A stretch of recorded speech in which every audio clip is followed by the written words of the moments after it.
Welcome, welcome, welcome.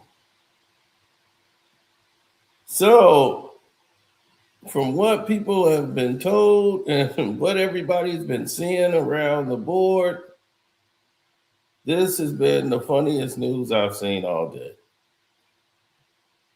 I tried to verify this through a lot of accounts yesterday, and the more I keep checking and the more I keep running into obstacles, people are telling me, I was just like, man, will they get back with me? I couldn't get in contact with anyone to just put the confirm on this game. I'm like, man, let me get in this. Because this is right up my alley. Now I was, doing a bunch of stuff yesterday that I shouldn't have.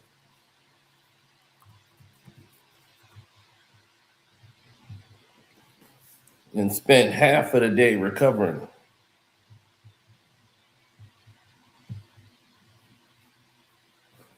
Now,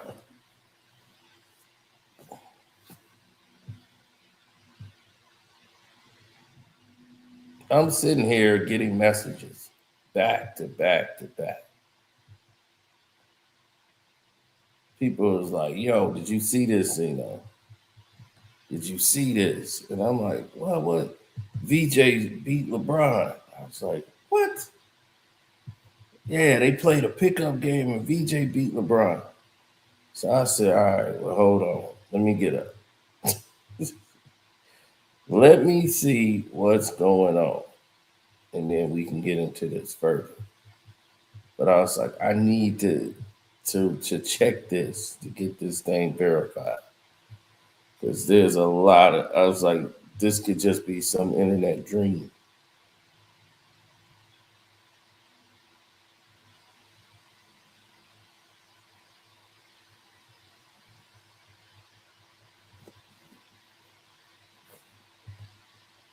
Yeah, when you look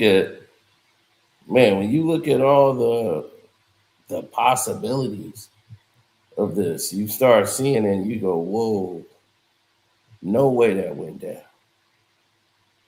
Everybody got excited. But he said, oh, for real? If it's true, VJ, definitely getting traded by the deadline. I don't even know if he make the deadline. But yeah, if VJ came in and smoked him, like that wouldn't surprise me. Like I expect LeBron to get smoked. LeBron is 50,000 years old. He's a dinosaur. I don't think he would have beat VJ in his prime. LeBron is not a one-on-one basketball player.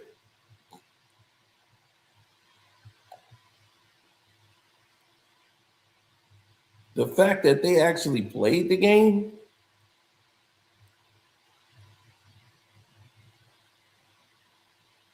that would be one thing.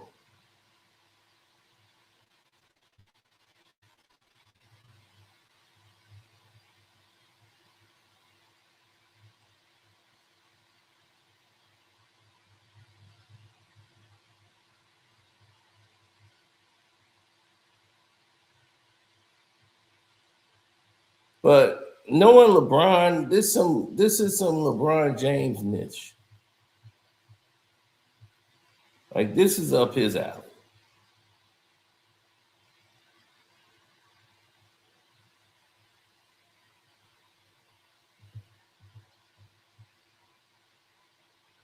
Yeah, I could see them putting out something like this.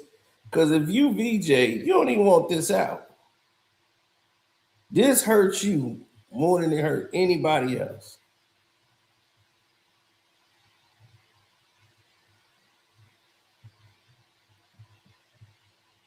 This is like a death warrant to VJ because LeBron's ego can't exist with this going on.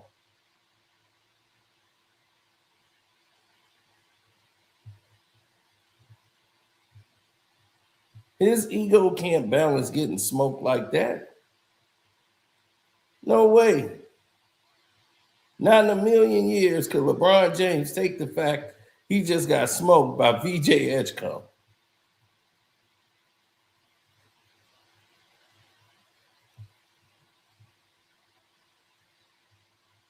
That's not going to happen. Somebody's going to have to leave this team. I mean, seriously, that's a problem. VJ Edgecombe comes in and smokes you like that. And this is a second year player. Of course, he's better than LeBron. He possesses talent. And then now the internet's talking about it. Now, I doubt VJ went on a thing to tell anybody about it if they did play one on one.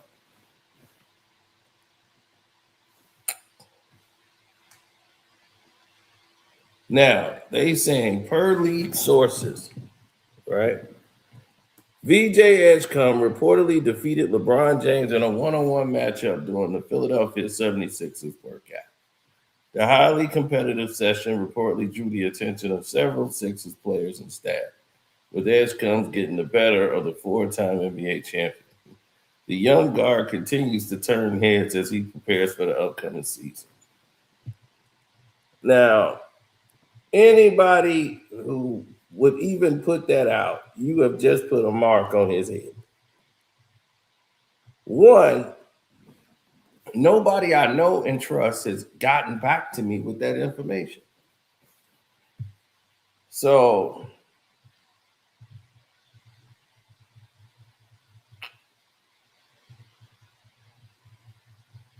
yeah, I mean, great job, VJ, if it's true, but I'm here to say I doubt the validity of this.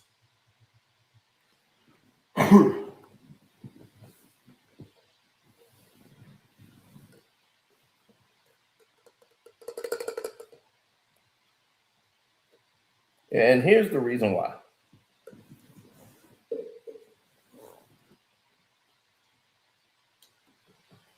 I don't think they've been in the same area yet and have even met each other, to be honest.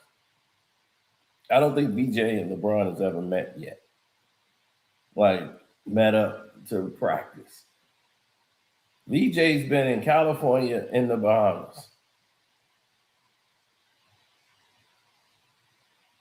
That's where he's been at. He's been at UCLA gym and he's been in the Bahamas. Now, if they meet up at the camp and some of those runs, maybe. But that's why I doubt the validity of the story, because if it was true, then VJ Edgecombe would be put in a different bracket. You feel me? Now, the story goes so far left because all of the attention that was going to the Miami Heat after they got Klay Thompson. You see, that's when this whole thing started to come around. When Klay Thompson came and joined the team, now they're saying they're complete. They got a super team in Miami. They were taking the storyline back. Sports basketball media is now talking about the Miami Heat again and the 76ers.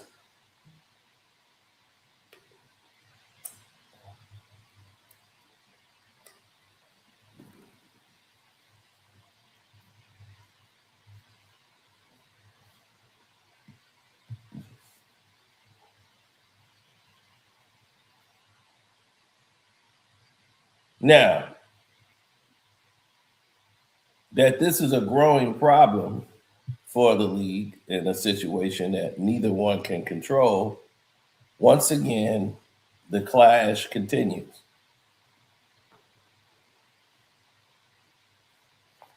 Before the season even starts, now VJ is going to be going into this with a target on his back because the LeBron James fans are now going to turn on VJ Edgecombe for no reason.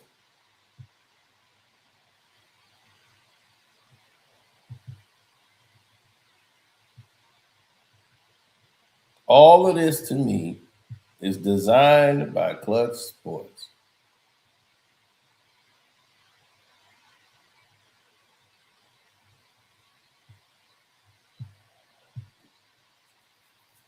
This is some clutch sports cooking. Some sloppy cooking, but it's vintage them.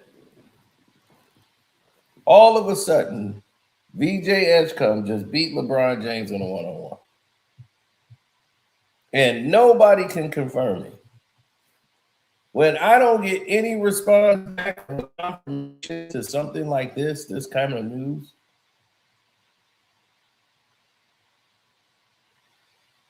this is why I don't trust him.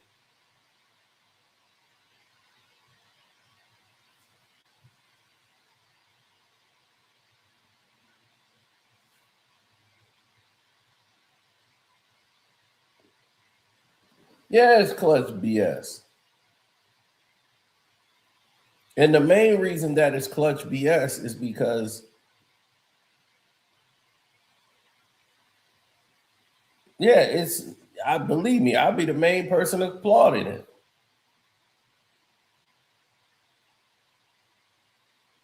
But it's bad on VJ. He's a second year player trying to get a max contract, and this is a contract season for him. Now he's going to go to a role as a role player. So for him, this might not be the best deal for VJ because he's going to want an extension. The 76ers are maxed out to the hilt. So trading him for a veteran player that would fit what LeBron would want, but somebody's max contract going to have to go. So the only person, VJ don't make that much money, so Embiid would have to go with him.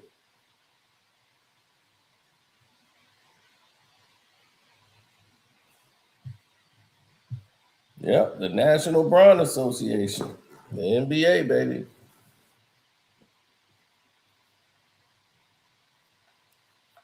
Yep, I've been calling them that for years, and it's still the same thing.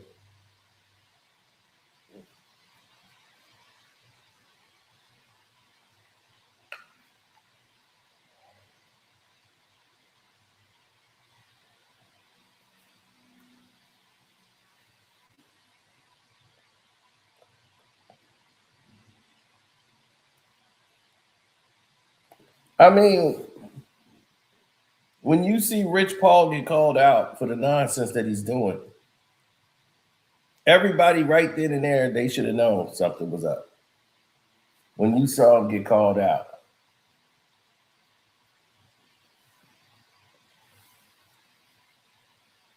Rich Paul getting called out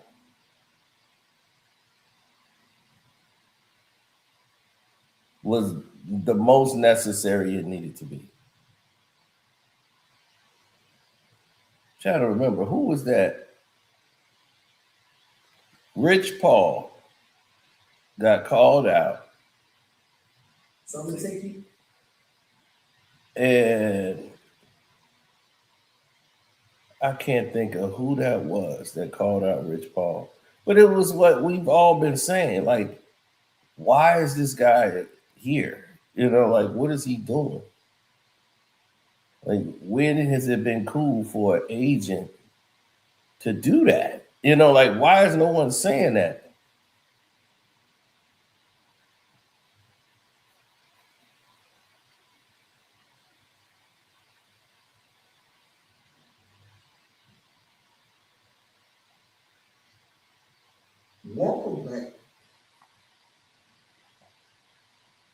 Oh, yeah. I mean,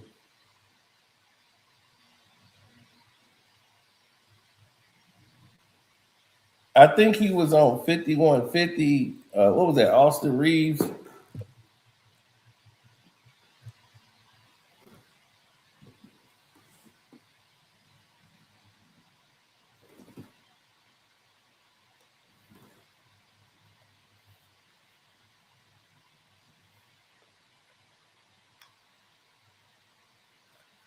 No, so VJ, he doesn't represent VJ.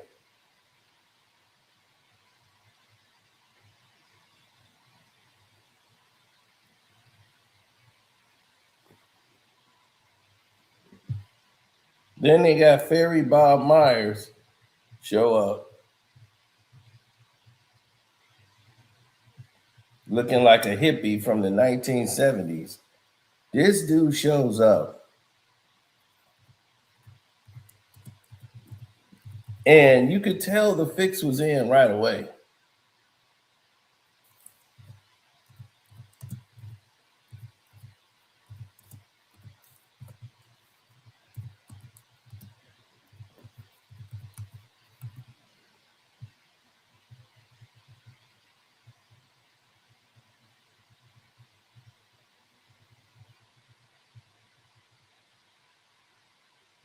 It was embarrassing to watch. If you're a ball fan, it was embarrassing to watch. But I will let you see it. So VJ one would probably have not played LeBron 1-on-1 because one, that's not going to benefit you. Definitely playing a 1-on-1 and keeping score and stuff like that. And for anybody to put out that, oh, I won, that definitely wouldn't be coming from VJ.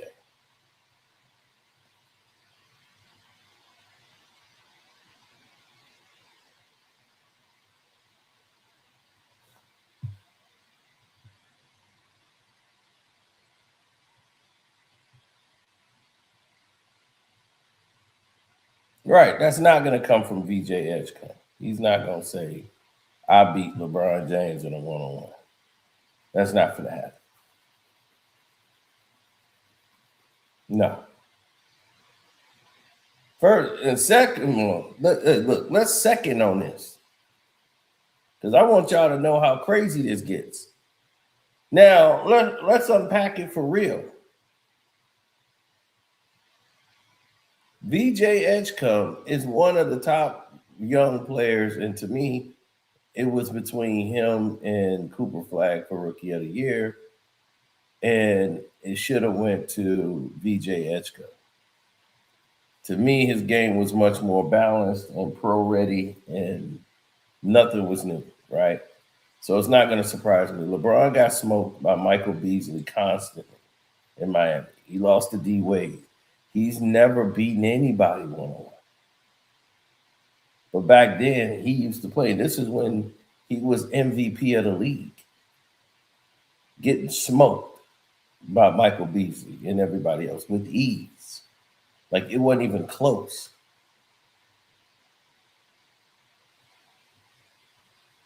D Wade smoked him. See, y'all don't even know that story. I'm going to tell you the story that led to this.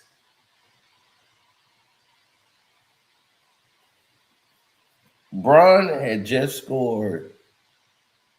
This was in a practice they had, and I forgot who the assistant was. But D Wade played with the second unit. Wade went to the second team to show Bron what he was talking about, that they had to fix. Bron wasn't listening to what D Wade had to say. Bron had just scored like 40 something and then 20 something. Like he had just had the hot week scoring for the Miami Heat. Like he was on a tear. And he had put up a 40 or 20 something point, and he was MVP of the league. Just had the monster year in 2012. Got his first chip. And now things are different in 2013. So when they played this 1-on-1 game, it was a whole different atmosphere. Bron ego had to get checked. He wasn't no longer listening to Wade. You know, it was like I'm running the ship now. And his ego had to get curbed. And it had to get curbed quick. So he went on the second team in the play just to show Bron what he was talking about. So playing with the second unit, He told the second unit what needed to be done and how it needed to be done. Haslam is arguing with LeBron, and so it's now Haslam and Wade. And Haslam already know what he wants to have done. This leads to LeBron being shut down when they cut the lanes off and force him to shoot jump shots. And he was saying, this is what they're going to do to you. This is what Dallas did to you. We played OKC, they not experienced in the finals. But if we don't get sharp here, we'll run into that same problem again we ran into Dallas. You got to know what to do when that trap comes, where the trap is coming from, where the double is coming from. You got to understand this. Or we're going to be in the same boat. And as Wade said, I ain't got that many F-off seasons to throw away.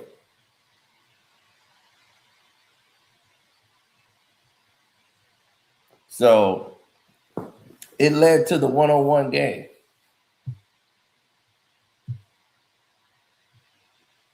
They got smoked by the second unit. LeBron them got shut down. D-Wade them won. And it went to like, man, y'all got to use 5 people to guard me. Wade was like, I could guard you one-on-one by myself. And Bron was like, yeah, really? Right now you can? Like his confidence was through the roof. So he's like, yeah, we'll clear the gym out. We'll play one-on-one. So gym's cleared, except for those who want to stick around and watch it. Haslam stayed. Couple of the players stayed. Like Mike Miller saw it. It's a lot of players that saw it, but nobody was going to talk about it. They wouldn't dare. Not while they playing. So definitely, everybody else is cleared out. They play, and Wade is D'ing LeBron up. Pat Riley is watching this. Pat is up. No, Pat came in, saw what was going on, and it's like, saw what he needed to see when he drafted D-Wade. Two-way player, polished. Now,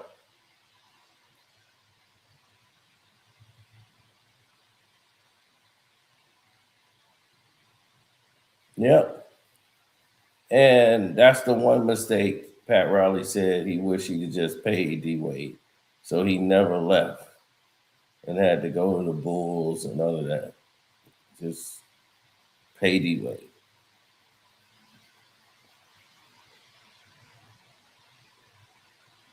He took pay cuts so that everybody could join the team. And you didn't take care of the one guy you should have took care of.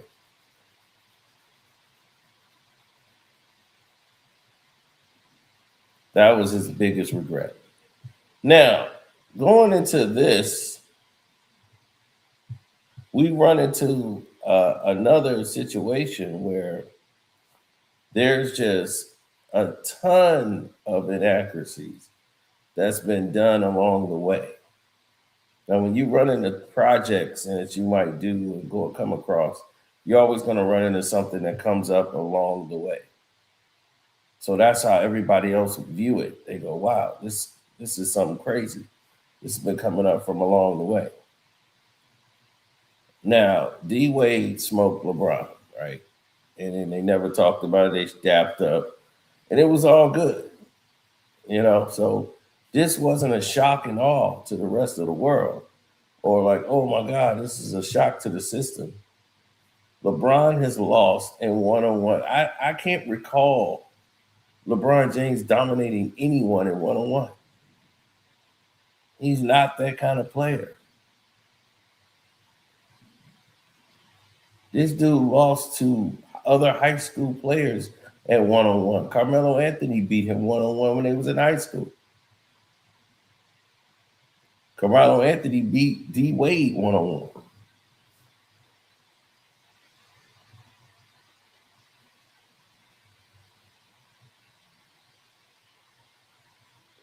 Because LeBron couldn't shoot.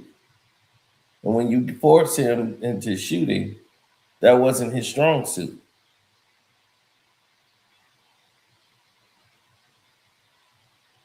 So now you're dealing with pure shooters. There's nothing you can do. And defensively, he can't really guard.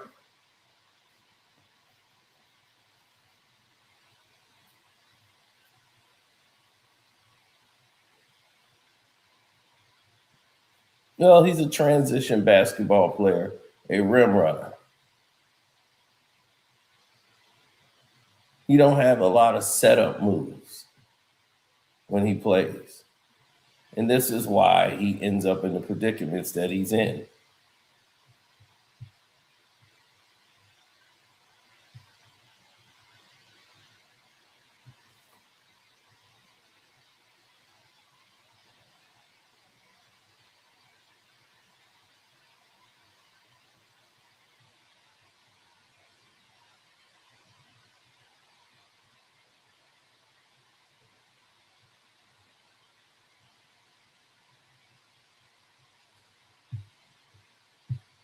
Oh, the draft is coming up. Don't worry about it. We're going to let everybody know y'all get a notification for the fantasy football draft.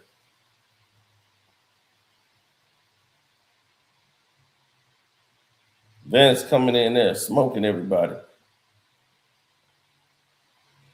Beginner's luck.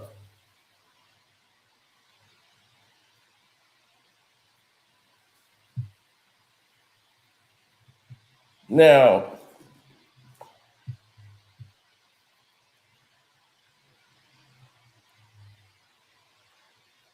well, it's the posturing. That's the part that get us. Don't posture like you're the guy when you're really just riding a wave. You're riding someone else's position. You're not riding your own position. You're riding someone else's position with making inquisitions about other players, and it's like, dude, what you doing?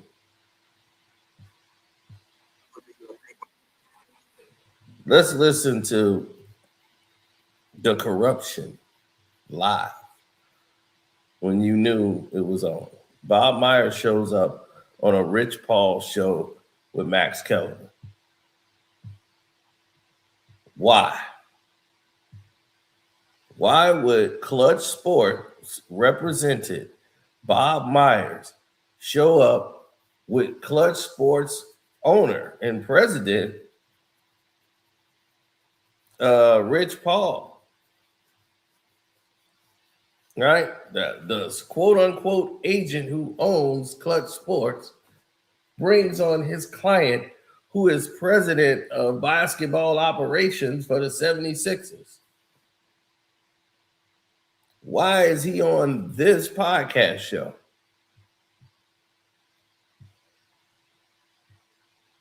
When LeBron has not made a decision talking about a player he does not have. But okay, well, it is. I mean, you could say I'm being biased. No, what other no, of course not. But if Embiid stayed healthy, I probably agree. But I would bet on that. Like that's part of the. He did say his knee is as I mentioned. But you have to bet on other players of the team that there's a lot of stuff that's when you look at all the teams, you go, there's histories of concern everywhere. All these teams. There's always people pick on Joel, but I can't do this, but you can look at all the other teams and go, well, what about that guy? What about there's pros and cons going to be everywhere. But my thing, I would say, all you can say from somebody representing a team, all I would say is win. Like, this is the best chance to win. If you're talking about the Sixers, if he was here, I'd say, I honestly believe this is your best chance to win. You have to decide all the other things that are equally important because it's his life, right? He has to play. He has to face the scrutiny of his decision. Half the people will say you should have done this or should have done that, and they'll criticize him for whatever. So he's saying they would have criticized him or whatever.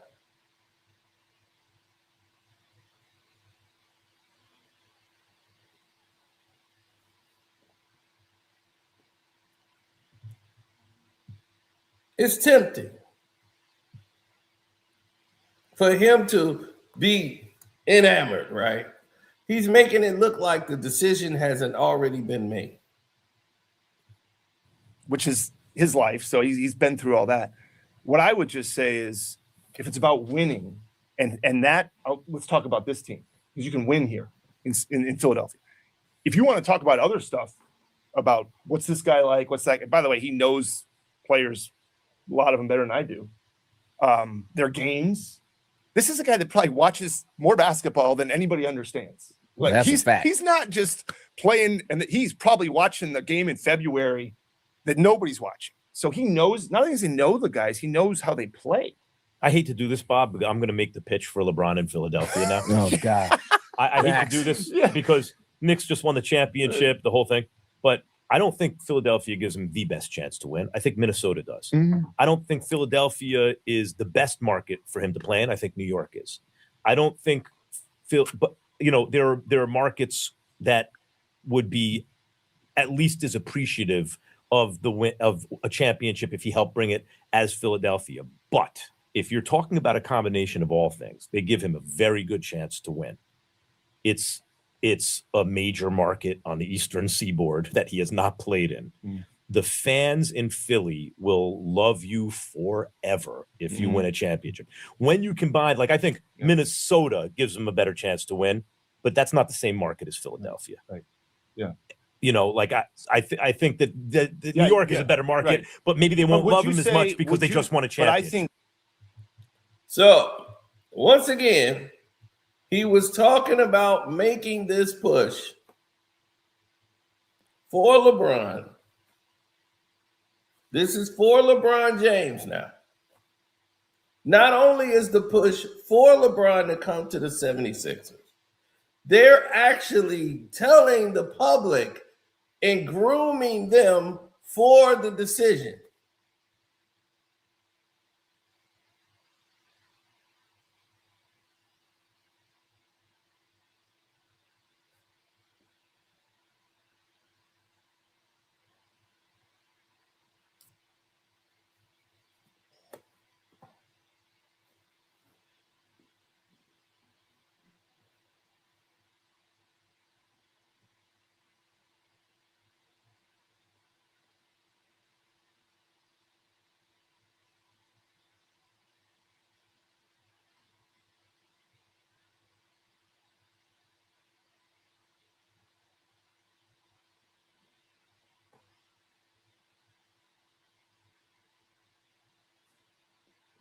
You can't be presidents of sports in a franchise and talking about a player that's a free agent that's not on your team.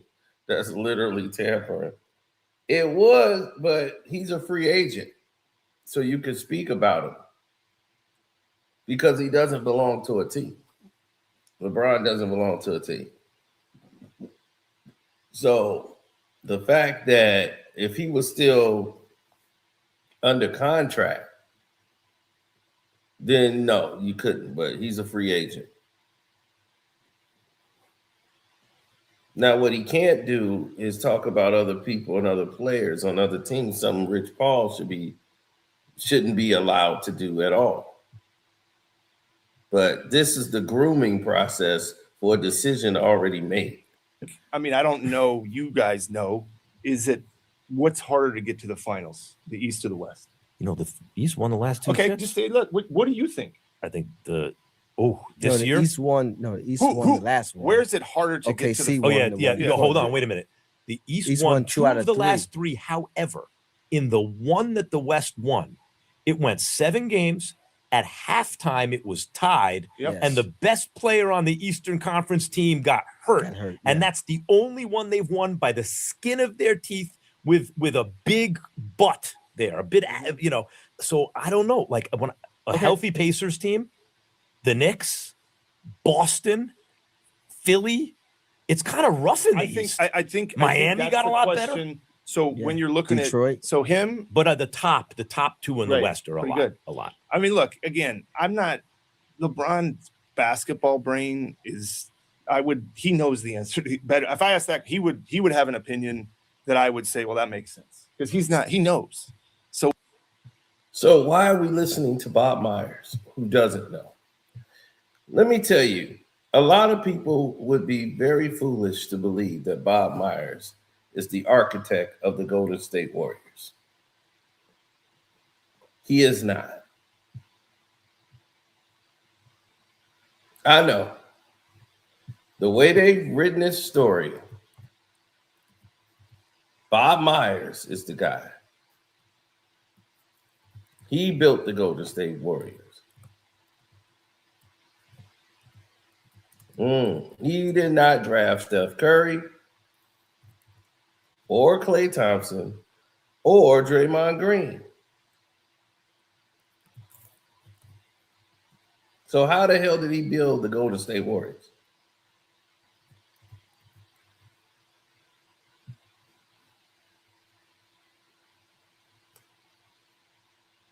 Larry Riley is the guy you need to know, not Bob Myers.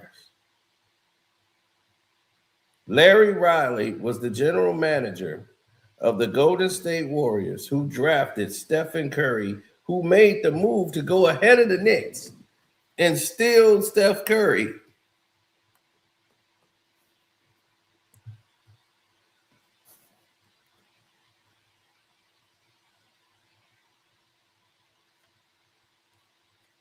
Now he's with the Atlanta Hawks.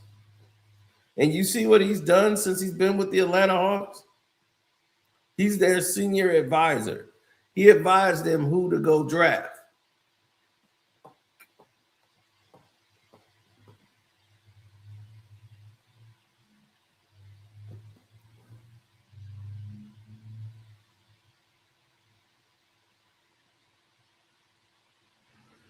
When Bob Myers was the general manager,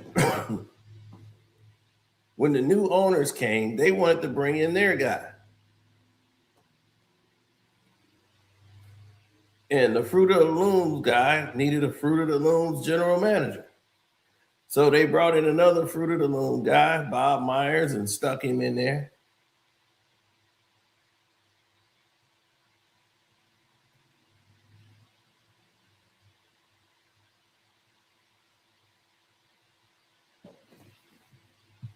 Mark Jackson had to go because he wasn't part of the Fruit of the Loom squad. So they said, hey, he's not Fruit of the Loom. We got to get him out of here.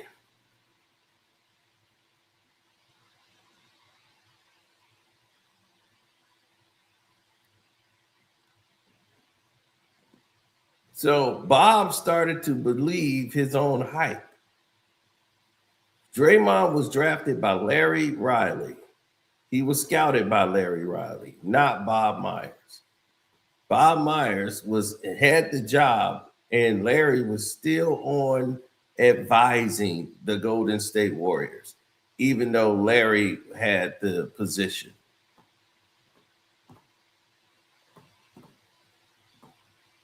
So when Draymond got drafted, he'd always think Bob. Man, we got to give Bob some credit, man. We got to give Bob some effing credit for putting this thing together. We're like, what? Putting this thing together? That was not Bob Myers. Bob didn't scout Kevin Durant. Kevin Durant got handed to him by Draymond Green, saying, man, Bob, we got a chance to get KD. I just spoke to him. He wants to come here. Bob can sit down and make the numbers work, but he doesn't know basketball. And if you're listening to him talk right here on this podcast, he doesn't know basketball. When you saw him talk on ESPN, when they stuck him there on that job calling the games, he didn't know basketball.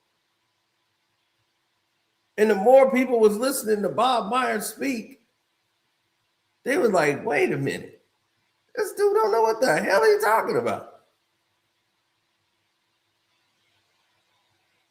And he sounds like a poser, a guy who doesn't understand the game. So if he seems more and more like a poser, how the hell can he recruit? What talent does he know can fit where? Bob Myers is a numbers guy. He knows how to crunch the numbers. Well, the market says this and this and this and this and this. That's Bob Myers' suit. Knowing talent and players is not his abilities. Something that Larry Riley was able to do and build the Golden State Warriors through the draft. Because Larry knew how to scout. He came up as a scout for talent. So he knew how to find great players for less money. Think about it. Klay Thompson wasn't no all-around star. Klay got in so much trouble in college, it was a shock he got drafted. Steph Curry was looked at as too small. The Knicks was taking a chance. Draymond Green was probably the most touted out of all of them. Playing at Michigan State. But Draymond's too small to play power forward. He's going to fizzle out. They thought Draymond's going to have maybe 2-3 years before he'd be in the like CBA or summer league and playing overseas somewhere.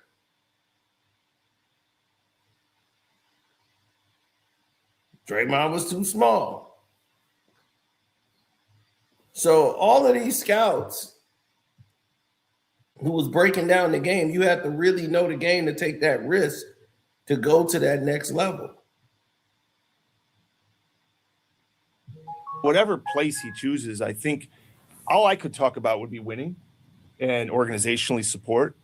But if there's other reasons, it's completely fine. It's like you're on a show like The Bachelor or something, and you're trying to get the girl, and everyone's going the hard sell, and you're doing the soft sell. Well, it doesn't matter what. Honestly, let's be honest. Whatever I say, I've never seen The Bachelor, but I assume that's how it works, right? Max, whatever I say doesn't really matter to what he's going to do. Right. Let's be honest, and I'm okay saying that. No, it's it fine. doesn't. It doesn't matter. No. So it doesn't But matter the what I fact that say. Bob is there at the top means that you have I a don't certain. know. For Maybe- Rich always maybe. talks Bob about is my friend. right, but He's but my what I'm friend. saying is, When Rich, you in need terms of something. your analysis and counsel, you think that human capital at the top of organizations is important, right? In terms of setting the culture. No, absolutely. Yes. Yeah. That's Yeah, very and important. again, like Absolutely. I like I said this at the start. Whatever you guys decide, He decides. whatever you're Yes. okay. He would just whatever he decides. He's well equipped to make the decision, right? This isn't an 18-year-old. No. This isn't a And we 25-year-old. don't care about what somebody else. Yeah, he has to doesn't. say, I mean, right? if like I said this before, he's 41. He has grown children. He's won championships. I He's would scored. love for him to be in the league when he becomes a grandfather. Be amazing. What?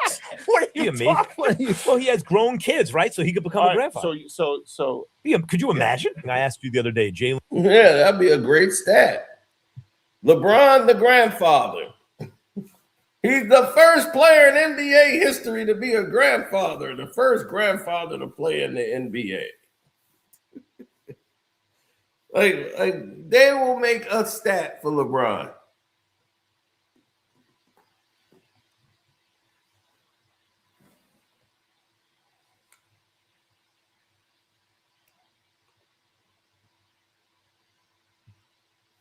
Yeah, of course he is. Yep. I already got it. Nope. Yeah. I want you to dress the baby up in the jersey so he can in there watch his grandpa play. Yep. Ronnie, yeah, you gotta get started. Yep, you gotta have a baby. But Papa, I don't want to have a baby. I'm just starting my career. I'm gonna take my time and we're gonna wait. No, time is not. I'm on the clock. So by the time Bryce get here, yep, I ain't gonna keep doing this. You gotta have Bryce, and you gotta have the baby. See, the baby gotta be born by, you gotta think that's 9 months, Brian. It's 9 months. So we ain't got that much time. So you gotta get started this summer. Yep, I'm gonna be the first granddaddy playing. Yep.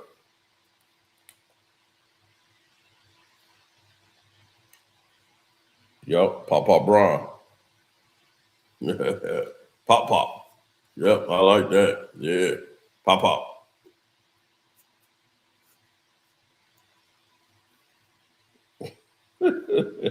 So get started, Bronny.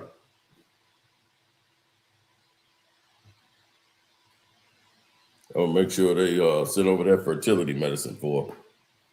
But Papa, she doesn't need that. Shouldn't me and her have this discussion? We just had this discussion. So it is what it is. I'm quite sure her parents and everybody, they're going to be okay with it. Yep. Yeah, a lot of attention for her. We're going to have her on Good Morning America. We're going to set it all up. Put them on The View. Yep.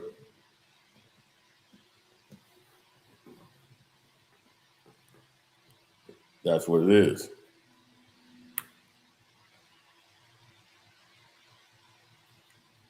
Now, no one looks at this as weird that Bob Myers would come on this show, a president of basketball operations would show up on a podcast to talk about a player he hasn't acquired that does not play for him.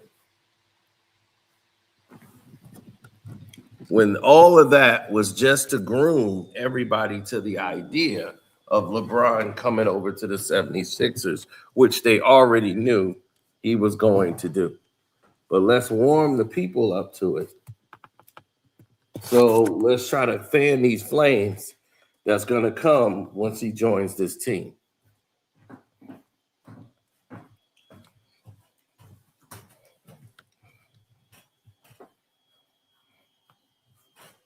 Well, Bob Myers will be looked at as the Phil Jackson of basketball. Here's why coaches didn't respect Phil Jackson. Phil Jackson took credit for everything somebody else was doing.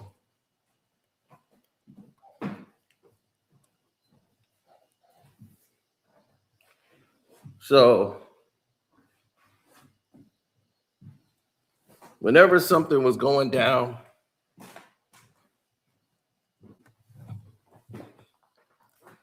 here comes Phil Jackson.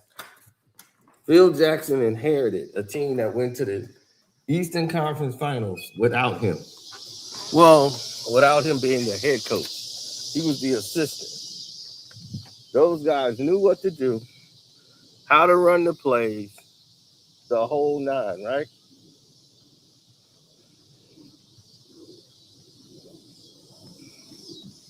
So then, all of the shift again, right?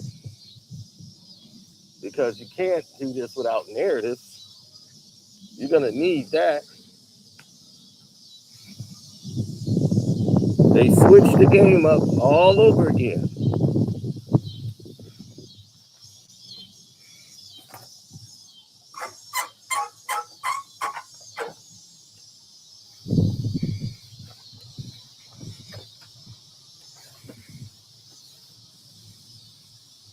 Every time they switch the narrative and keep changing the questions,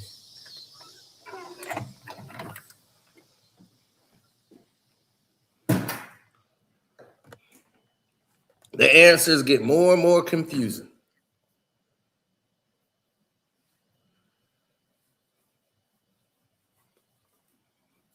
So what did Phil Jackson do? Phil was a manager of players. He could manage players. So when you saw Phil, you knew what? Phil Jackson could manage players. And he can do that better than anyone in the game.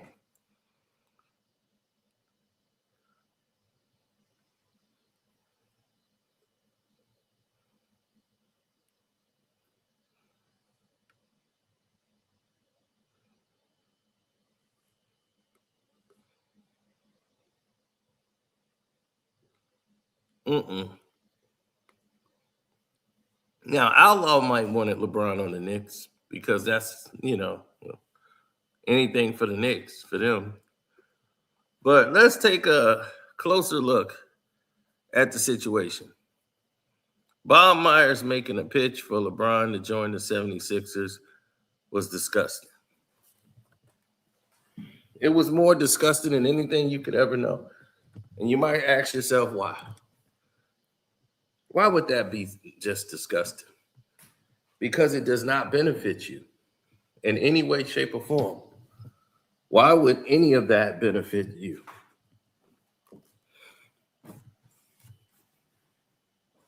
It's complete trash.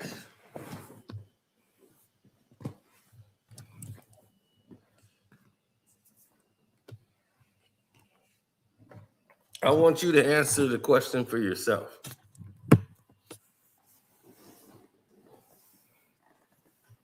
Don't let another soul do it for you. Why would a human being spend time, energy, and money promoting you when they don't care one way or another? Right? Why would they put a general manager in charge who doesn't know how to scout talent? Who's scouting the talent? Somebody else that's never named. Tex Winter was the guy that designed the triangle offense. Tex Winters was sitting on that bench with Phil Jackson.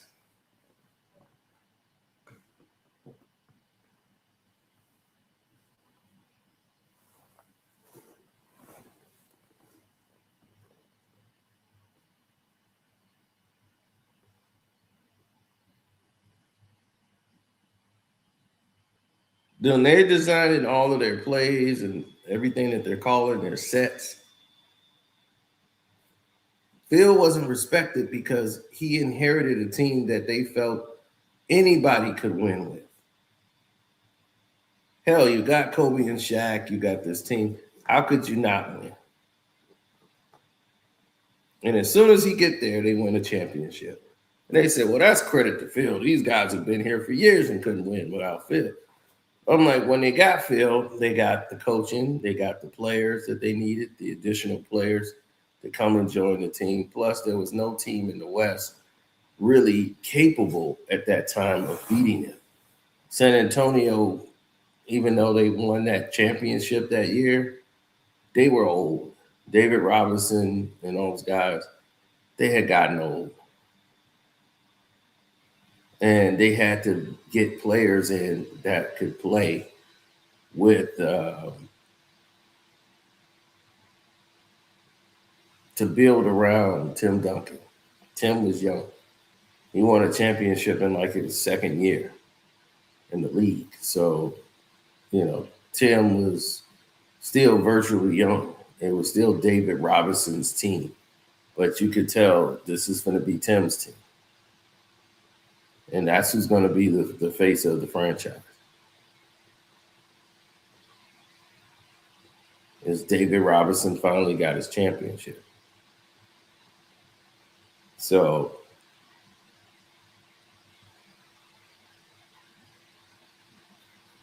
well, for Karl Malone and Stockton, they got long in the tooth over in Utah. So it was time for them to go in their separate directions, and split.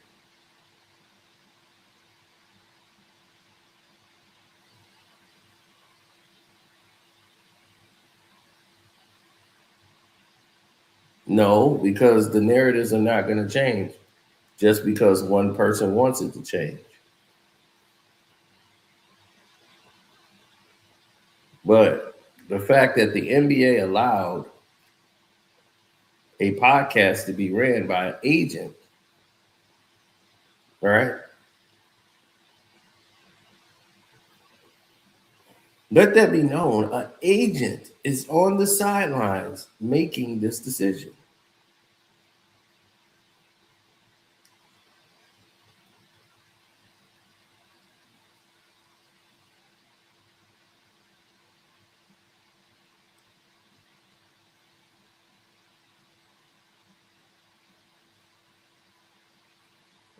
It's bigger than LeBron. An agent is going on a podcast show talking about other players that he does not represent, who are represented by other agents, and basically suggesting where they should go, where they shouldn't go, what they should be doing. And it's like, whoa, that's like kind of dangerous. That's like tampering, in live motion. Like mostly they do this over the phone, secretly, taking players out to dinner and stuff, that kind of tampering, but never like tampering on the airwaves. And it's allowed. Now you're going to see this blown up to a lesson of where there was proper decorum. You don't see it no more.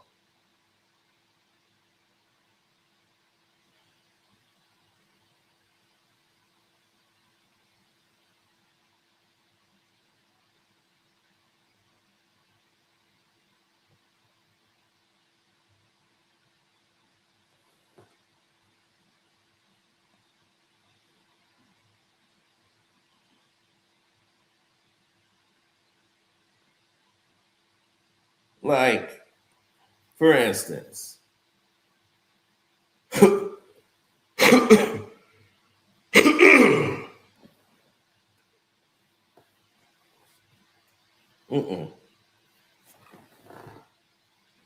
that belongs to Bob Myers. Jaylen Brown, the acquisition of Jaylen Brown, who said it has LeBron's attention? Someone on ESPN, either Wendy or maybe That's it was all- Shams. This is And you by the said, way, and you every said, time something comes out, Max is calling me, Rich. Well, yeah. They said this. Max They is said, doing I'm his like, job. Max. you I'm gonna said, call you from right? now on. Yeah, Tell I'm me doing what's my job. going on. And you said, of course, that has LeBron's attention. You said it on this show. Of course, it has LeBron's attention. You acquired Jaylen Brown. That's a good thing, not a bad thing, right? That's a great thing. Right. Yeah. Zach Lowe said, look, I'm not saying that you need to be slavish to the advanced analytics, but there are a handful of players in the league where all of the advanced analytics say this guy's not as good as you think he is. Mm-hmm. And Jaylen Brown is one of those guys. What do you say to that? So I'll ask you. You both can answer. This is easy. Of those Warrior teams, guess who rated not great analytically his whole career or all the time? Steph. No, he's good. Oh, Oh, you Draymond. said guess. No, Well, Draymond, I know what the analytics don't love. no. He's good. And defensively, Would it it's be like Clay? off the charts. Clay. Oh. Think about that. Clay never rated well analytically. And tell me what kind of player Clay Thompson is. Yeah. Hall of Fame. We don't win without Clay Thompson. So, So of course. where you look, the thing about analytics is kind of like people go all the way too far one way or all the way. I don't listen to analytics or all that matters. It's neither. If you and I are having a conversation, this is where you have to look at some things and go, yeah, that says that.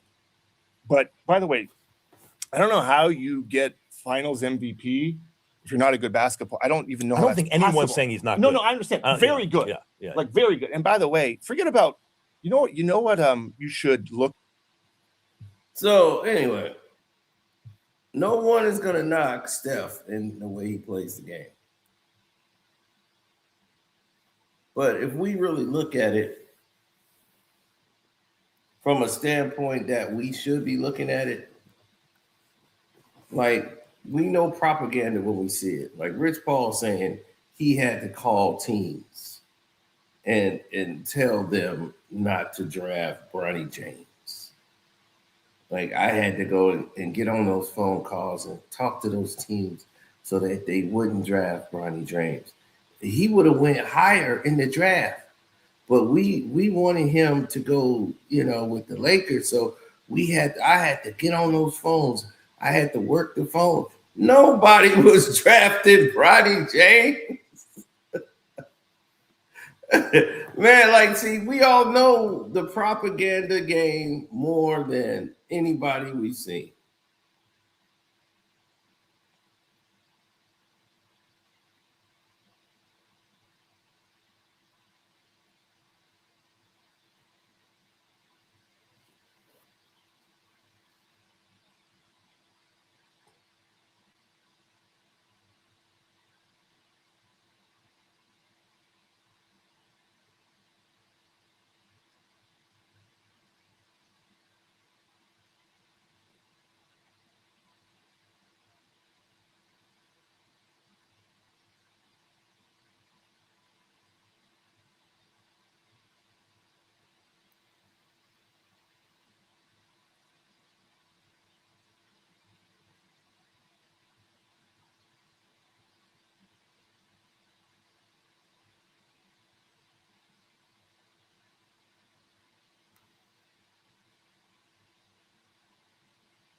Well, Norellins Noel.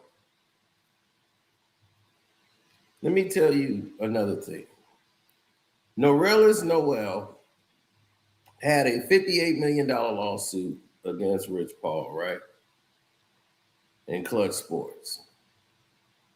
And essentially, he was accusing them of prioritizing LeBron James and letting him go through the cracks, right? So it was 58 million because he missed out on because Rich Paul chose not to negotiate with him. But there was an arbitrary clause in the industry. So by 2023, he ended up losing and he had to pay Clutch $5 million in his because he refused to pay the fee. So he had to pay them 5 million.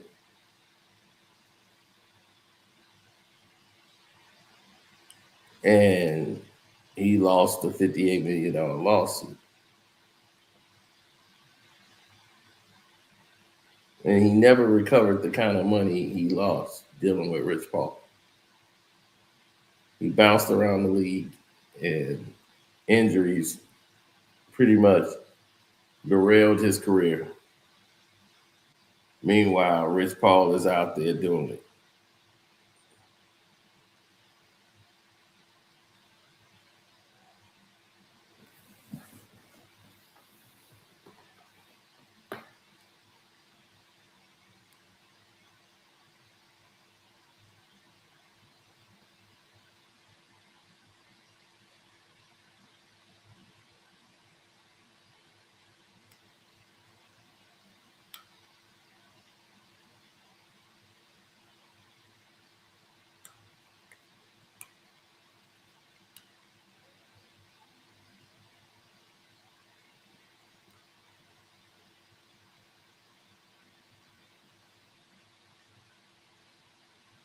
Mm-hmm.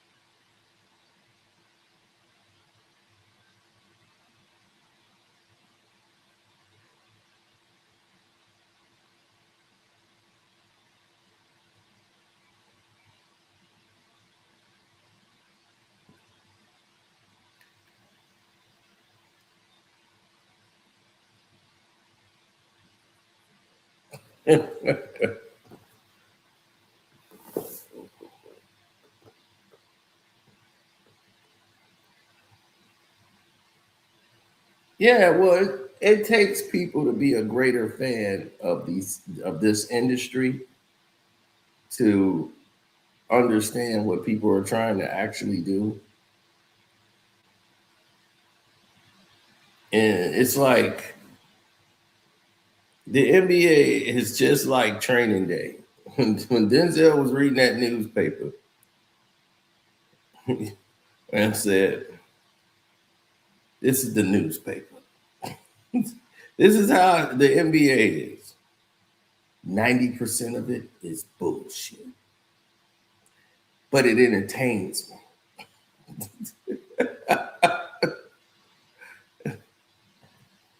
But since you won't let me be entertained, so you entertain me with your bullshit." That's how the NBA is now.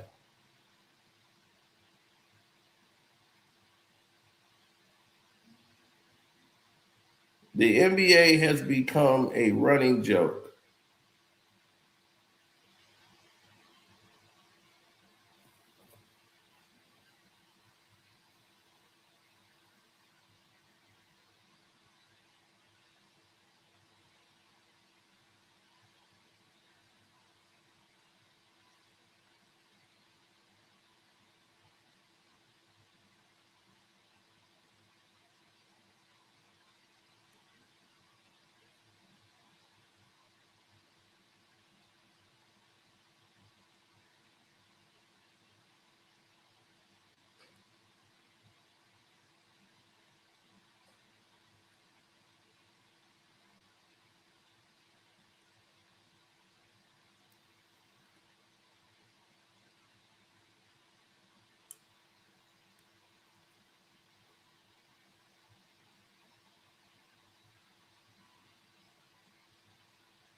Oh yeah.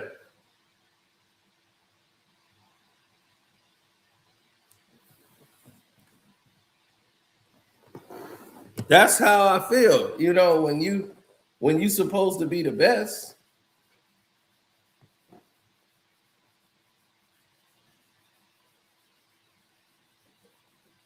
at the end of we'll see how it measures up in the end, right? At the end of the road, how is it gonna measure up?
Mm, no.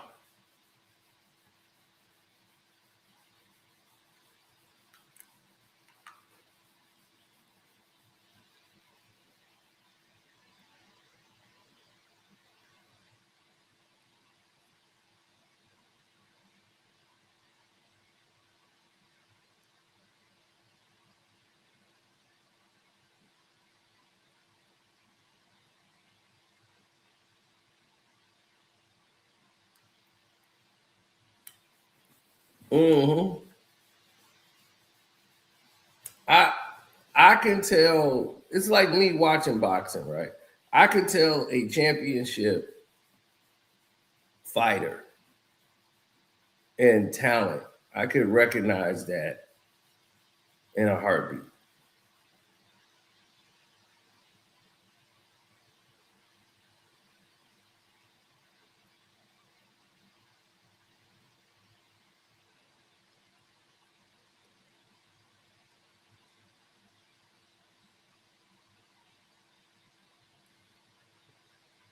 Then I can see a lot of guys that they dress up, you know. And when you dress guys up, they don't look the same when they get up against world talent. And it's just the way it is. I saw, right, I saw it already.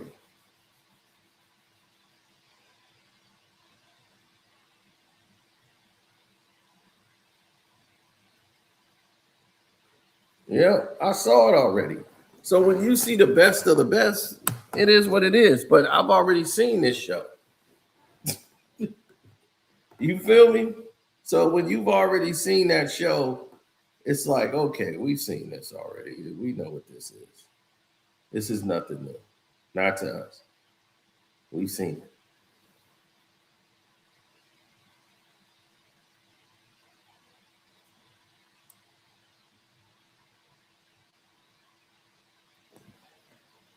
It's 100% accurate. Accurate like Akara.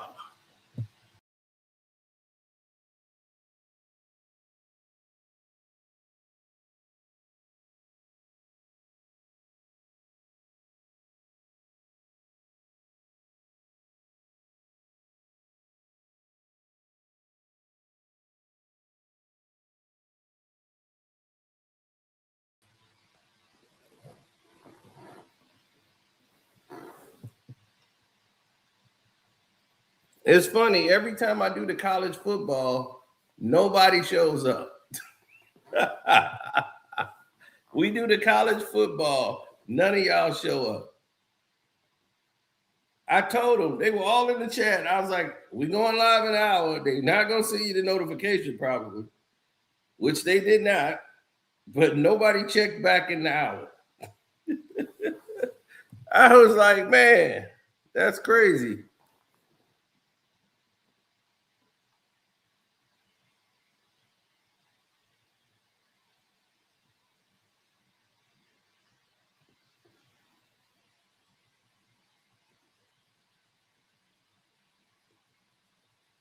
Yeah.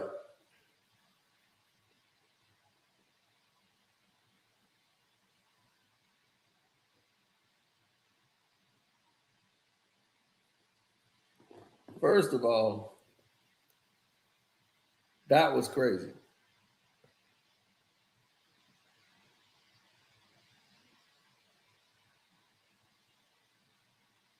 Mm-mm-mm-mm-mm.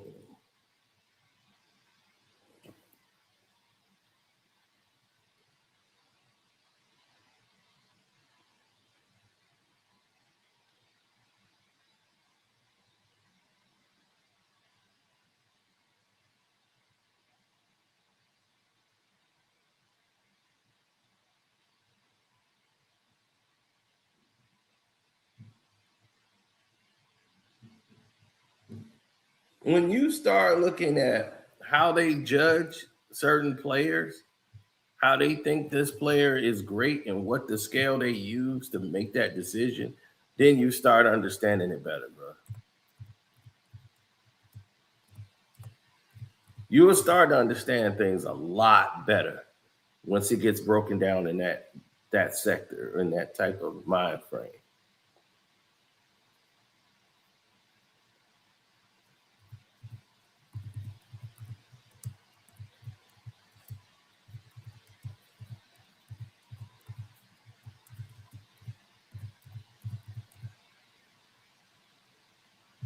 You know the guy they use as a punching bag in the NBA, who kept calling him a nepo baby and all of this when he was number one high school player in the country. You know, played at Duke, was all ACC, and Austin Rivers, and they write him off. Oh, you only on the team because of your dad. When all these other teams offered him the same amount of money, he chose to stay and play where his father was the coach because of the stability there. But he could have went anywhere. He had like 3, 4 other offers.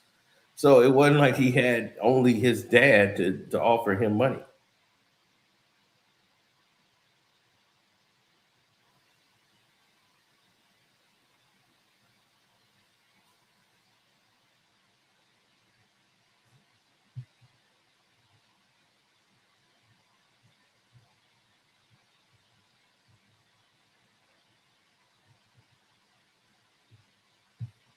That's the narrative that they all run with.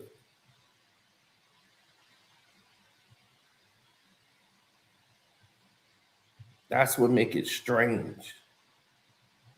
That's what makes it so strange for everybody that's that's watching it. And they when you see it happen, then you call it out for what it is. Austin Rivers has never liked Rich Paul, but it's more than that. It's the way he moves.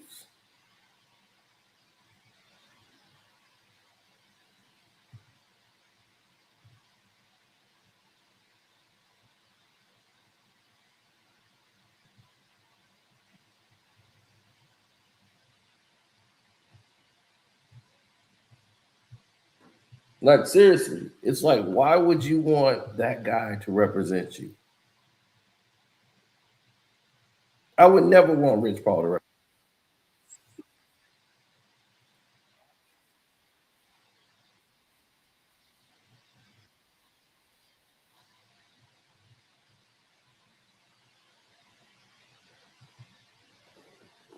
Well, the thing is, what they're using this to base this off of. You know what I'm saying? Like, what is the determining factor that they're going to use to try to say this doesn't make sense? Rich Paul should never be in anybody's conversation. So listen to that, and we'll be right back. Get it. I got nothing against Rich. I don't understand why you have a podcast, bro. Well, his argument would be that players have podcasts. You're while not they're playing a in player. Yeah. I don't know any other agents who are sitting there on the mic talking. Plus, everything you say is going to be a representation of LeBron, even if he don't feel the way. Now you got LeBron having to come out and be like, hey, Rich Paul has his own opinion. I don't know. I don't affiliate with that. Just because he's saying they want to get off Reeves, that doesn't mean I want to get off Reeves. That shouldn't even have to be a conversation. It's weird. Bro, why do you have a podcast, Rich? You are an agent, meaning you're supposed to be in the background running all the other stuff. You coming out at the forefront and giving your opinions on the game and like saying this stuff, it doesn't work. Are there any other sports agents that have big podcasts right now? No. In the NBA? Zero. Yeah. I just don't understand it. Yeah. I don't get it. And you know why people know you, Rich.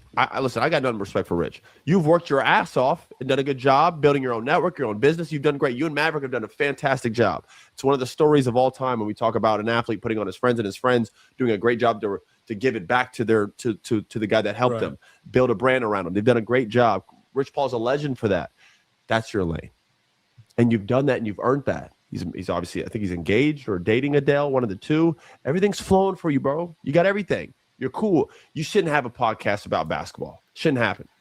It's a conflict of interest, for one. Just because your main client, the client that built this with you, plays for the Lakers. So you talking about Lakers roster and who they need to trade as an agent is wild. I actually 100% Now, Austin Reeves often gets confused for Austin Rivers. And somebody was going on Austin Reeves' social media, blasting the hell out of him. And keep saying, like, you weren't nothing because your daddy was the coach. Austin Reeves was like, wait a minute. If this isn't me. He's like, I'm getting blasted, email after email. And it's once again not talking about me. They talking about Austin Rivers. And Austin Reeves gets all the smoke. Austin Reeves is like, man, he's like, I know Austin Rivers must have said something because my social media is getting blasted by a bunch of people pissed off at me over something Austin Rivers done said.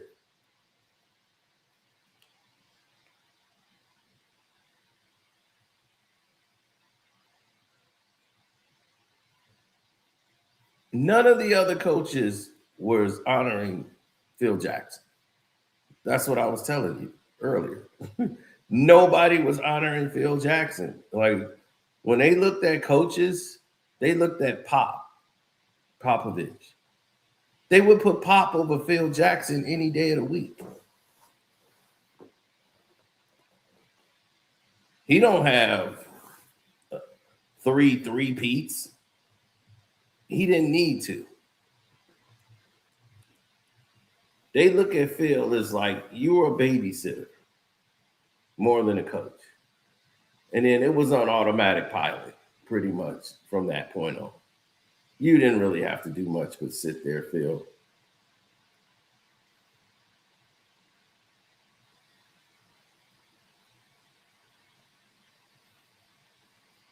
And it was like, well, you got 6 with Mike, and then you got 5 with the Lakers. So you got 11 as a coach. And you became so arrogant and powerful. You really thought you were a great GM and all this. You ruined the Knicks. You ruined everything else because without a superstar player, you're not good enough. That was the reality. Without a superstar player, who are you? You got to have the best player in the league. You had Shaq and Kobe. Shaq was MVP, Shaquille O'Neal. You had MVP Michael Jordan. Who wouldn't inherit those teams and done well? So other coaches, they didn't respect Phil Jackson.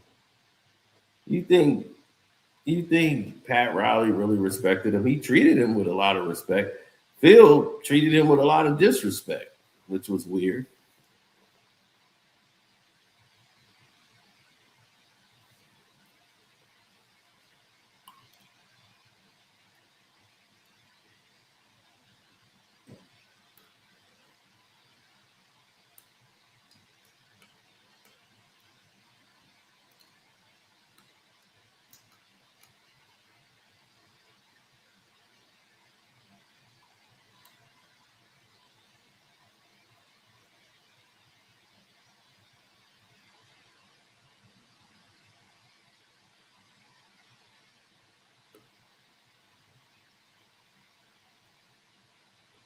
Mm.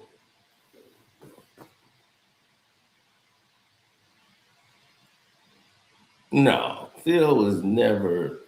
I'm not gonna say he's not a good coach. He's a good coach. He can manage personnel. That's part of a coach's job, is to be able to manage people's personalities and make them all work, even they're all different. You know, he knows how to relate to Rodman because he's a goddamn pothead. So he knew how to relate to Rodman on a different level.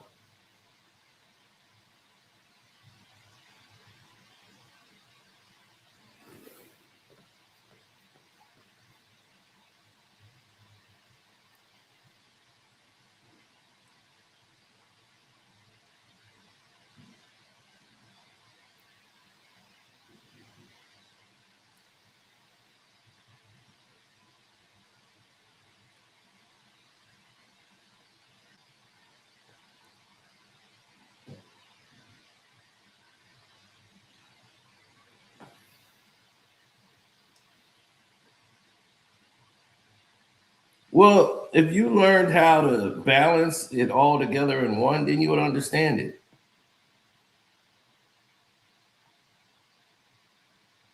Oh, VJ would piss on LeBron James. If VJ played LeBron and this was real, like, well, hold on. Now you lost your mind. All right, hold on. Look, bro. If VJ played LeBron James and that was real, that would be the result. It would be like that. You see that scoreboard in the back? 126 to 87. I don't even think LeBron gets to 87.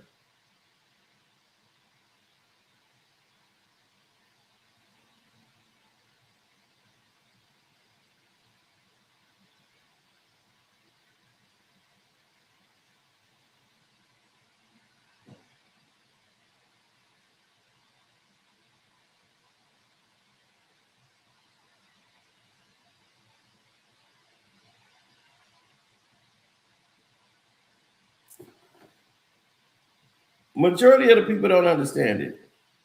That's why they be on the outs. They're out before they're ever in. That's what we try to get people to understand. They'll be on the outs and don't even know why they're on the outs. I mean, like, you were out before you were even in, bro.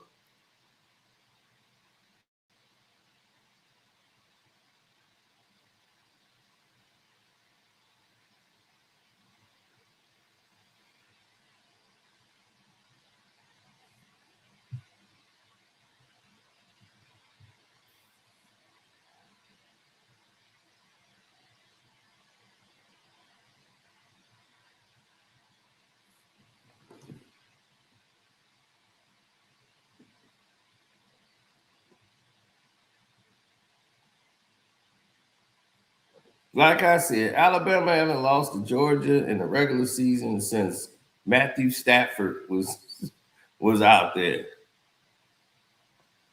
So let that sink in. We're not worried about Georgia.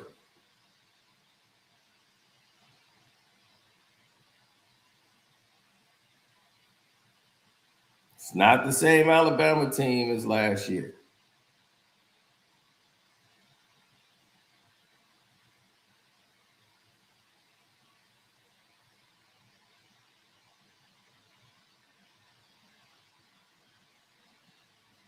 Ole Miss, that's what they do. they go miss. Right? All y'all do, Ole Miss is known for buying bum-ass players. Ole Miss. Yeah, you bought Eli Manning and got him to go play for Ole Miss. His old dad's alma mater. They made a movie about y'all being boosters. The Blind Side. How this goddamn dude who owns a conglomerate of what's that? What's that? Long Silver restaurants and Taco Bells. He owned all these restaurants. Long John Silver's. Yeah, he owned all them restaurants. They just gonna bring this black guy in there. They look like, man, this kid can be a great offensive lineman. Look at the size of him. Hey, come on in. You ain't got a place to live? We'll give you a place to live. Why are y'all being nice to me? Because we like you, Michael. You ever heard of football? We think this will be great exercise for you, Michael. Next thing you know, it's time to make a decision. They was like, hey, man, y'all done groomed this kid to go to Ole Miss. He should have his chance to go anywhere. Well, if it's my decision, I want to make my family happy. I'm going to Ole Miss.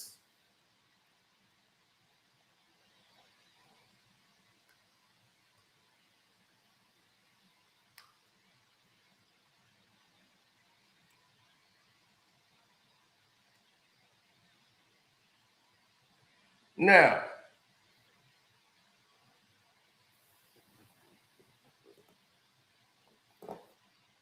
that's just that. Now, back to the VJ situation. Dog, if VJ was to go up against that man, what would happen?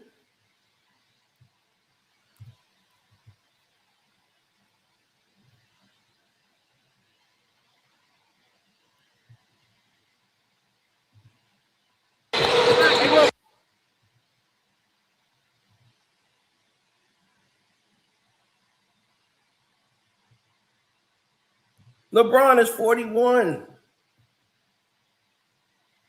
I know you believing in this Superman story, but he's 41.